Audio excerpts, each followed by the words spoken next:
Itong lakbitan karon ng bahin sa gitawag nga doktrina about Trinity.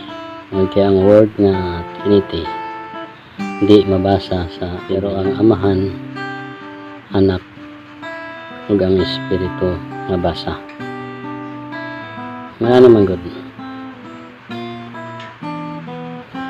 namo mga nagkalailahi nga bautismo. Mo ba nagbautismo sa ngalang Hesus ra? Ang uban sa ngalan sa Amahan, sa Anak ug sa balaang Espiritu. So naglahi ang bautismo niya, ang gisugo ni Jesus sa kasulatan nila sa ngalan sa Amahan, sa Anak ug sa balaang Espiritu. Ang uban nagtuo nga ang ngalan daw sa Amahan si Hesus, ang ngalan sa Anak si Hesus, ang ngalan sa Espiritu ang balaan si Hesus pud kuno.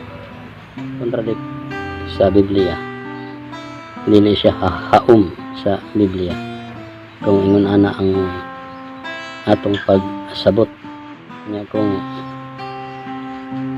moingon pug ka nga usara ang Dios, tinuod na usara jud ang Dios, usara ang Dios nga magbubuhat, mao ang source, mao ang atong langit ng Amahan. So unsa man gid ang tama nga bautismo? Ang tama ang gisugo ni Hesus nga sa ngalan sa Amahan, sa Anak ug sa balaang Espiritu. Kay may gingon sa Mateo 19:28 subana nga panglakaw kamo og bautismohan sila. Imo ang tinunan tanang kanasuran ug bautismohan sila sa ngalan sa Anak ug sa balaang Espiritu. Naron di ka maglibog kaw Oneness, Tunis, Trinis, Trinity, Oneness. Maka bala po na ang Trinity naglibog pod, ang Oneness naglibog pod. Kini na ko'y gihimong research, no? Nilastuhan ako na itungod kay libog biya ko na sa una ikan pod at Trinitarian Pentecostal linimbalhin ko og Oneness sa pundok ni Kibuloy. Oneness siya Oneness bautismohan sa ngalang Hesus ra. So ang Hesus ra wala ka nagbautismo sa ngalan sa Amahan o sa ngalan sa balaang Espiritu, tungod kay ang ngalan ang hisgotag ngalan matud pa sa Hebrew dictionary. Ang basahon niyo ang ngalan, ang kalugan sa ngalan, karakter, image, no? Karakter. So ang ngalan dili na siya pangalan na makaila kaniya, kundi pangalan na siya sa iyahang pagkasiya. Kung kinsa siya, mao na ang iyang ngalan, mao na ang iyang karakter, kinaiyahan. So ang karakter sa Holy Spirit lahi, ang ngalan sa Anak lahi, ug ang ngalan sa Amahan lahi, tungod kay managlahi sila og function. So mao na ang name. Unang dili ka maglibog kung makasabot ka kung unsa ang meaning sa name, name. Tungod kay ang name mao na karakter, kinaiyahan niya, function, mao iyang function. Asa ka maagi nga walangkat ang imong kalibog o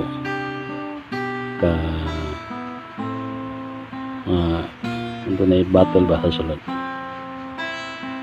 Sa tanawa ang pulong sa Diyos ngayon. Ang Holy Spirit dili kapasaylo kung magbuhat ka sala niya, di ka niya pasaylo,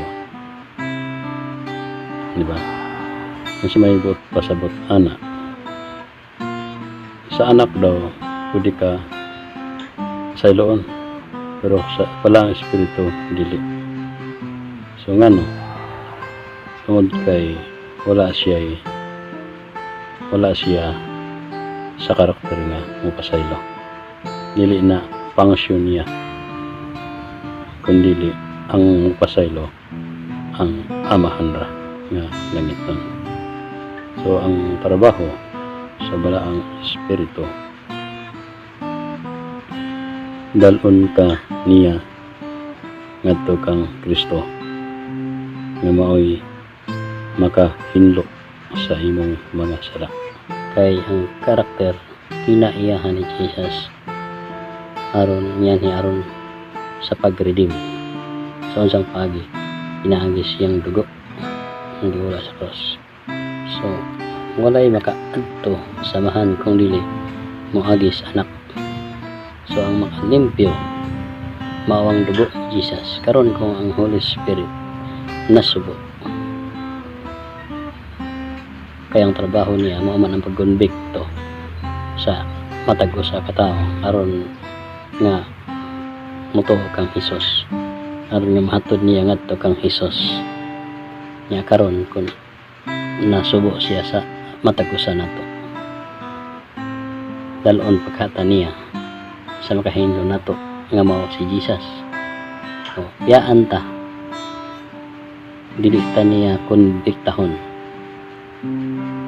mapasaylo pada ita, mahugaw maalibyuhan pada ita, mahatod pada ita niya dito nga nasubo man siya nato. So dili ita mapasaylo niya.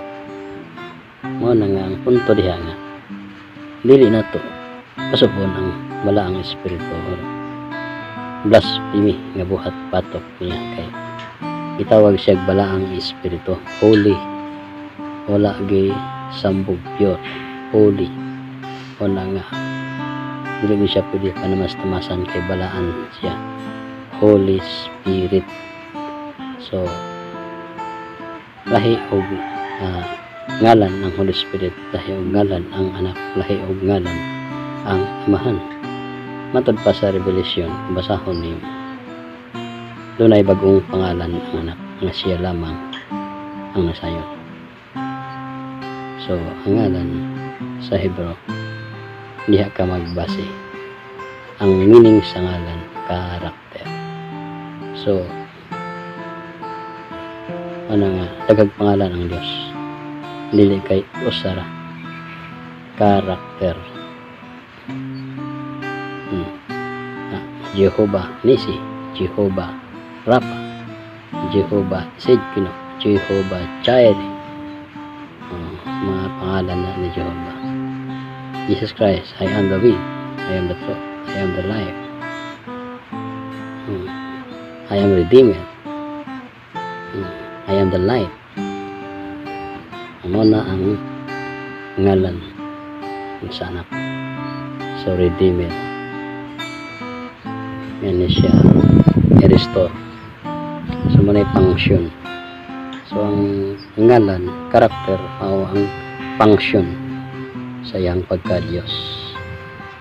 So ay nagdibuga pagpabautismo kuno sa ang gisuwat sa Biblia sa ngalan samahan sa anak sa balaang espiritu. God bless you. God bless you. God bless you, brother. In Jesus' name.